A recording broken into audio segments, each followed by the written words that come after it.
Olá, pessoal! Sejam muito bem-vindos ao Jus Resumos. Na aula de hoje, vamos finalizar nosso ciclo de estudos sobre o processo judicial, abordando a extinção do processo e aprofundando nas tutelas jurisdicionais, com especial atenção às tutelas provisórias. Vamos entender como a demanda chega ao fim e como o direito material pode ser protegido ou antecipado no curso do processo. 1. Extinção do processo. A extinção do processo é o ato formal que encerra a relação processual, e ela se dará por sentença, conforme expresso no artigo 316 do CPC. Vamos a um caso concreto para ilustrar. Imagine uma petição inicial com dois pedidos, pedido 1 e pedido 2. O réu foi citado e contestou ambos. Ao analisar os autos, o juiz decide que, para o pedido 1, ainda são necessárias provas, por isso, designa audiência de instrução e julgamento. Já o pedido 2, por estar pronto para julgamento, é julgado procedente de imediato. Solução: e a decisão do juiz neste caso não é uma sentença. É uma decisão interlocutória. Por quê? Porque, apesar de ter resolvido o mérito de um dos pedidos, pedido 2, ela não pôs fim à fase cognitiva do magistrado no processo como um todo, já que o pedido 1 ainda depende de instrução.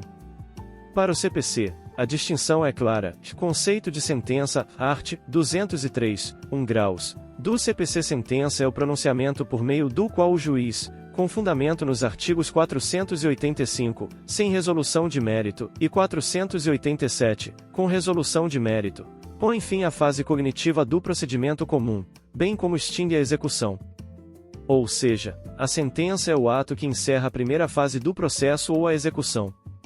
Conceito de decisão interlocutória, art. 203, 2 graus. Do CPC, decisão interlocutória é todo pronunciamento judicial de natureza decisória que não se enquadre como sentença.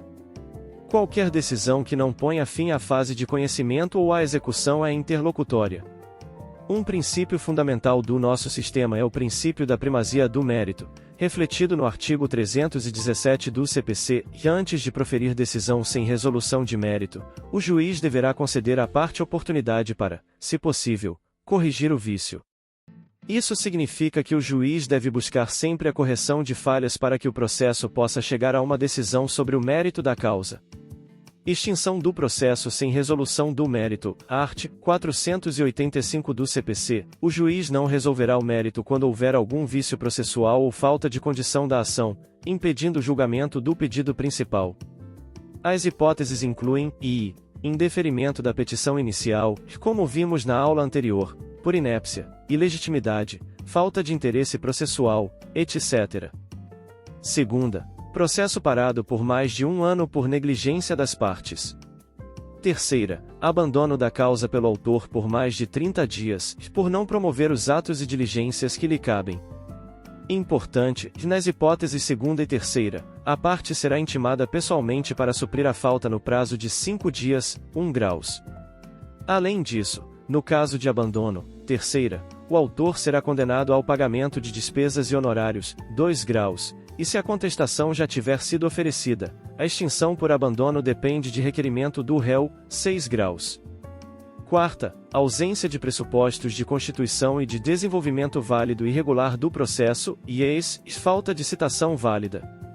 V. Reconhecimento de perimpção, litispendência ou coisa julgada, e vícios que impedem o prosseguimento da ação. Sexta, ausência de legitimidade ou de interesse processual, e as chamadas a condições da ação. Sétima, acolhimento de convenção de arbitragem, ou quando o juízo arbitral reconhecer sua competência. Oitava, homologação da desistência da ação, e a desistência pode ser apresentada até a sentença, 5 graus. Se a contestação já foi oferecida, o autor não pode desistir sem o consentimento do réu, 4 graus. Nona, morte da parte, se a ação for considerada intransmissível por lei. X. Demais casos previstos no CPC. Observações: o juiz conhecerá de ofício das matérias dos incisos 4ª, v, 6ª e 9ª, a qualquer tempo e grau de jurisdição, enquanto não ocorrer o trânsito em julgado, 3 graus. Também há juízo de retratação em caso de apelação contra a sentença de extinção sem resolução de mérito, 7 graus. Extinção do processo com resolução do mérito, art. 487 do CPC. Nesses casos, o juiz resolve a questão principal da demanda, proferindo uma decisão definitiva sobre o direito discutido. As hipóteses são i. Acolher ou rejeitar o pedido, formulados na ação ou na reconvenção. Segunda, decidir sobre a ocorrência de decadência ou prescrição, de ofício ou a requerimento das partes. O parágrafo único ressalta que, em regra, a prescrição e a decadência não serão reconhecidas sem que antes seja dada às partes oportunidade de manifestar-se. Terceira, homologar o reconhecimento da procedência do pedido, quando o réu admite o direito do autor. A transação, acordo entre as partes. A renúncia à pretensão formulada na ação ou na reconvenção, quando o autor desiste do próprio direito material. 2. Tutelas jurisdicionais. As tutelas jurisdicionais são as formas como o Estado, por meio do Poder Judiciário, protege e efetiva os direitos. Elas visam tutelar o direito material, que é o objeto imediato do pedido. 2.1 Considerações iniciais sobre as tutelas. Ao falarmos de pedido no processo, temos o objeto imediato, que é o tipo de provimento de mérito pretendido pelo cidadão, eis, e uma declaração, uma condenação, uma constituição. O objeto imediato é a representatividade do bem jurídico material que o cidadão almeja, o próprio direito material envolvido. Existem diferentes tipos de tutela, e tutela definitiva, que caracteriza-se por uma decisão judicial de natureza meritória, geralmente uma sentença que julga procedente o pedido, que já obteve o trânsito em julgado. Ou seja, a decisão se tornou imutável e indiscutível. Tutelas provisórias de uma decisão judicial de mérito, que há uma decisão judicial de natureza meritória, sentença ou decisão interlocutória, que, entretanto, ainda não transitou em julgado. Contra essa decisão, há um recurso pendente que, por não ter efeito suspensivo, permite a exigibilidade ou execução provisória da decisão.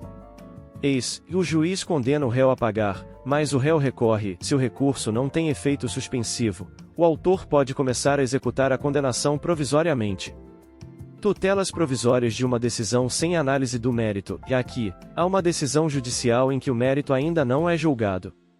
O objetivo é proteger o objeto imediato, o direito material.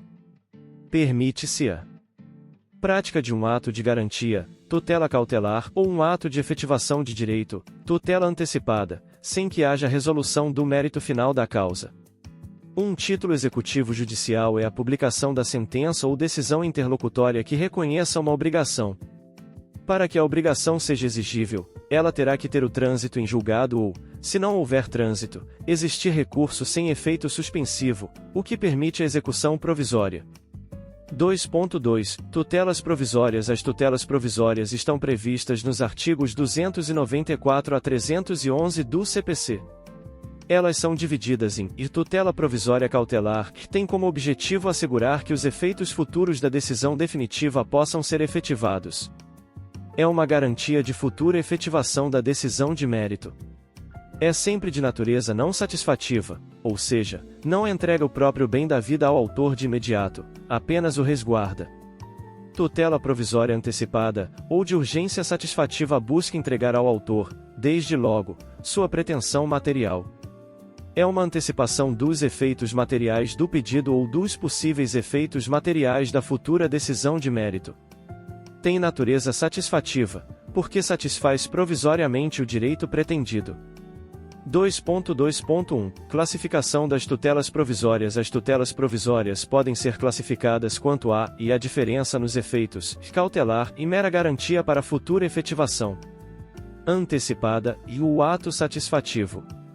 A diferença nos pressupostos ou requisitos, e urgência, necessita da demonstração de perigo de dano ou risco ao resultado útil do processo, art. 300 do CPC. Evidência, não necessita da demonstração do dano ou perigo, mas exige alto grau de probabilidade do direito, art. 311 do CPC. A diferença quando a tutela é requerida e incidentais, o pedido principal já foi apresentado, e a cautela ou tutela antecipada é solicitada no curso do processo. Antecedentes, e a tutela cautelar ou antecipada é concedida antes da formulação do pedido principal. O requisito da probabilidade do direito tem que estar aliado com o perigo de dano ou o risco ao resultado útil do processo, art. 300 do CPC, para que seja concedida uma tutela baseada na urgência. Há graus de probabilidade que podem gerar uma cautela ou uma tutela antecipada, devendo ser levada em consideração a efetividade da medida. Atenção, e existe a possibilidade de concessão da tutela antecipada sem que haja o dano, são as denominadas tutelas da evidência, art. 311 do CPC. Elas não exigem perigo de dano, mas demandam um alto grau de probabilidade do direito, que a lei irá ditar em hipóteses específicas, como abuso do direito de defesa ou propósito protelatório. Alegações de fato comprovadas apenas documentalmente com tese firmada em julgamento de casos repetitivos ou súmula vinculante. Pedido rei persecutório fundado em contrato de depósito com prova documental adequada. Petição inicial instruída com prova documental suficiente dos fatos constitutivos do direito do autor, a que o réu não opõe a prova capaz de gerar dúvida razoável. Nestas hipóteses dos incisos 2ª e 3ª, o juiz pode decidir liminarmente, parágrafo único do art. 311. Um exemplo prático é o pedido de reintegração de posse, que pode ser concedido por meio de tutela antecipada, conforme o artigo 562 do CPC, quando a petição inicial está devidamente instruída. Com isso, encerramos nossa aula sobre a extinção do processo e as tutelas jurisdicionais. Compreender a natureza das decisões e as ferramentas de proteção provisória é fundamental para a atuação prática no direito processual. Espero que o conteúdo tenha sido claro e útil para seus estudos. Continuem firmes no propósito. Até mais!